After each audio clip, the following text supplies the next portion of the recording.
The recession is looming, and I know that you're worried, and so am I. Especially as someone who's living and working in the UK, there are so many predictors and sources saying that the UK will be hit hardest comparing to the rest of Europe in terms of financial crisis that is upcoming at the end of this year and next year. And this is predominantly due to the things that has been happening in the UK for the past few weeks and the past few months. There is a lot of instability in the government and its policy. The war in Ukraine is still ongoing.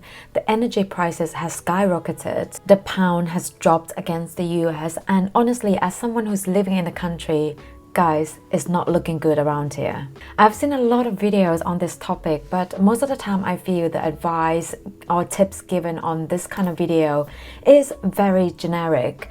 I believe that personal finance is very personal, and that's why in this video, I want you to treat this video as you and me, two friends talking together.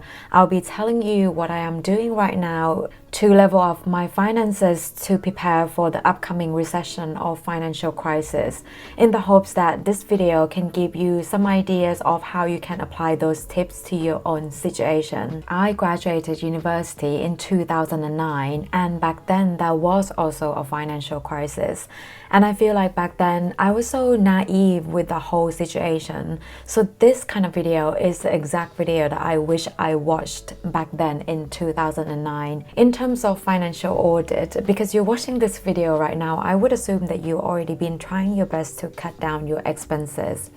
Now, personally, my train of thoughts is that it is great to cut down a little bit here, a little bit there.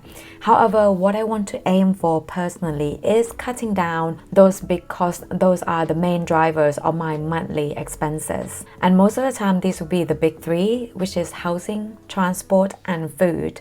However, since the energy crisis has been going on here in the UK, I will add energy as one of those things as well. So as you can see, personally, my biggest costs are the mortgage, transport, food, dining out and takeaways, and energy. So these will be things that I'll tackle first. Let's talk about mortgage. We just renewed the mortgage a few months ago, so we are now paying $1,560. Now, the interest rates that we got when we first took out the mortgage for this house was around 2%, and when we remortgaged, it came up to 3.5%.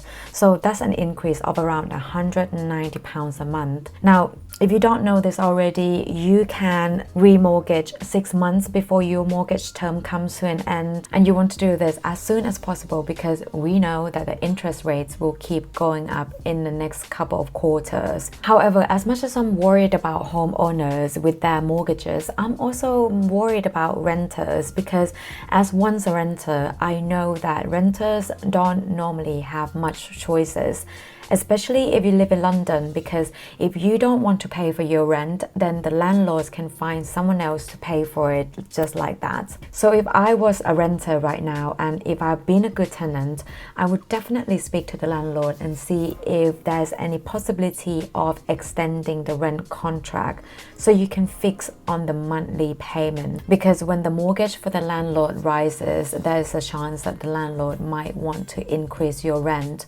So that is what I would be aiming to do if I was still renting. Transportation, that has gone up by £75 a month, and by the way, this number is the total between both me and my husband, and for the transport, that's gone up by nearly 60%. Dining and takeaways, now guilty as charged. I just love food, I love eating, and I quite frankly love eating out, and that has gone up by £100, so that's around 40% a month. Energy, obviously, as you can see, that's nearly double. So that's what I would start off with, by reviewing all these biggest expenses. For transportation, I feel like I can't really cut down on this one because it's due to two things. So first of all, the petrol prices has gone up, but then at the same time, last year I wasn't really going into the office as much, while this year I do make more of an effort to go into the office because I do want to socialize with people. So I think in terms of transport, it's the cost that I can't cut down. Food, definitely dining and takeaways.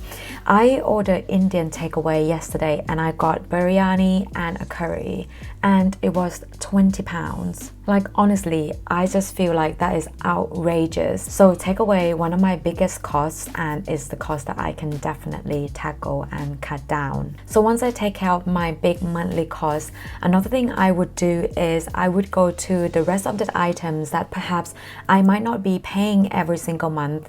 It might be some costs that I might be paying once or twice a year, but they are still expensive and something that I could cut down. For me personally, one of the examples is getting my hair cut. I normally get my hair cut about twice a year and getting my hair colored as well twice a year. Now my hair color is probably not something that I can do, but definitely I have cut my hair myself and I am pretty happy with the result. Actually, gym membership is also another cost that I am cutting down. I know health is a big investment and something that I want to heavily invest in because I feel like when my health is good, I feel good and I can do more. However, I don't necessarily have to be exercising at the gym. I can do the same at home because when I had my gym membership, I was going to the gym twice a week and honestly, I just don't think it's worth it anymore. I am quite lucky and very grateful that we have paid off our debts, so we don't really have any debt right now. Just to say, if you're someone who still have debt that is unpaid and you still have monthly balance to pay off, especially if you're on variable rates, your payment, monthly repayment is going to be more and more expensive in the years to come.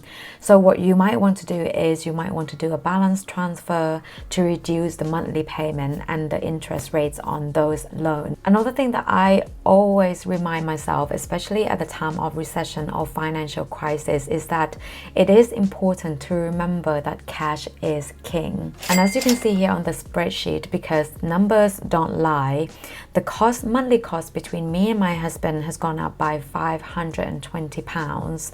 Let's say, with everything else, all other costs obviously have gone up as well. So let's say our monthly costs have gone up by £600 per month, which is around £7,200 per year. So another way to think about it is, okay, if I want to maintain my lifestyle, what can I do to get that extra £7,200 a year? Now, of course, the very first thing that comes in my mind is asking your company for a pay rise. I do know this conversation is extremely difficult for some of you to initiate, but at this point in time, it is an important conversation to have. If you're anything like I was a couple of years ago, I cared about the company that I work for more than I cared about myself.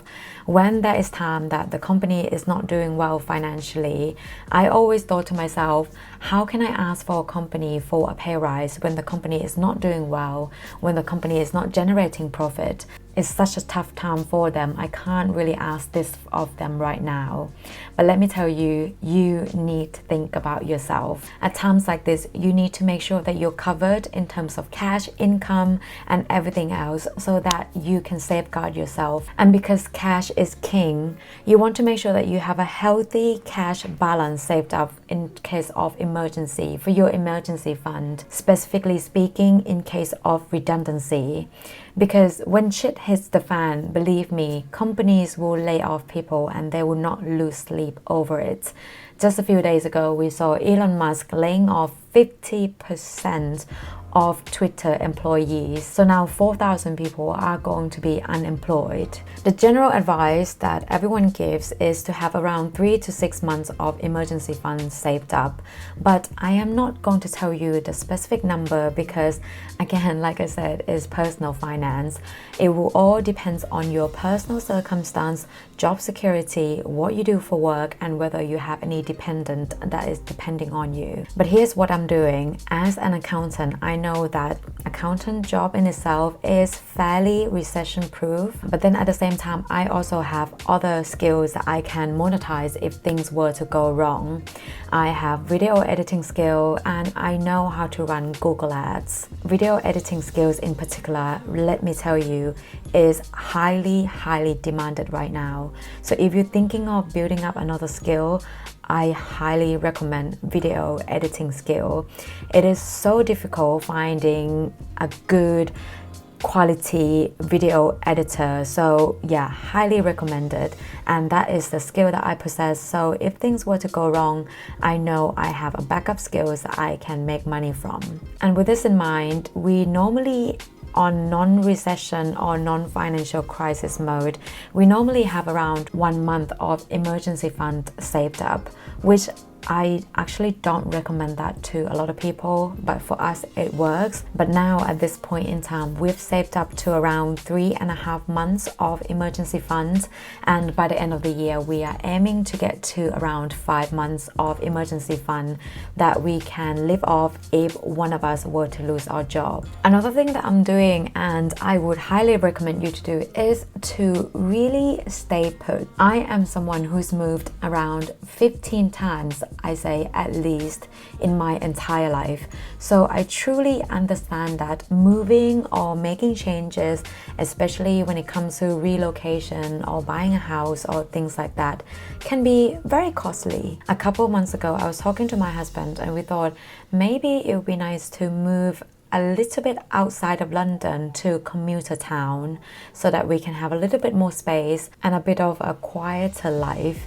However, that conversation is now going to go nowhere because with everything that is going on, we will probably be staying here for the next 3 or 5 years at least. And in addition to that, there's also talks that the house prices might go down because we are entering the period of house prices correction, which I can understand that because there's absolutely no way that it is sustainable in any way that house prices, especially in London, has been going up at 10 or 20% a year. This house that I'm living in now was built 30 years ago, and the first owner bought the house for £60,000, and the value of the house has now gone up to nearly £500 now in 2022. So it's gone up 7 times in 30 years. That is absolutely insane, and it is absolutely not sustainable. But anyway, I digress. Another thing that I want to highlight when it comes to recession and the topic of recession is that I don't want to be too negative, because the truth of the matter is recession comes and goes. You know, it happens 13 years ago and we were back to normal, and it is potentially going to happen now soon. It is predicting that it is going to happen at the end of 2022, but it will only last a few years, so it won't last forever. We just need to get our things together to level up our finances and ride this out until things go back to normal again. I read somewhere last month that the experts and the economists are expecting the high inflation period will last until mid-2024. But just to emphasize, we're not even in 2023 yet, so we still have quite a way to go. But in my personal opinion, I feel the economists and the experts sometimes have the habit of being too optimistic. So personally, I feel and fear that we'll be going through this period of high inflation, high prices, and low house prices, low asset prices, stock market crash until early 2025. I really do hope I'm wrong, but we can only wait and see, especially when it comes to the instability in the British government right now. I just feel like this might be lasting longer than we are up for. Thank you so much for hanging out with me. I hope you enjoy our chat and this conversation. I will see you in the next video. Do take care of yourself. Bye.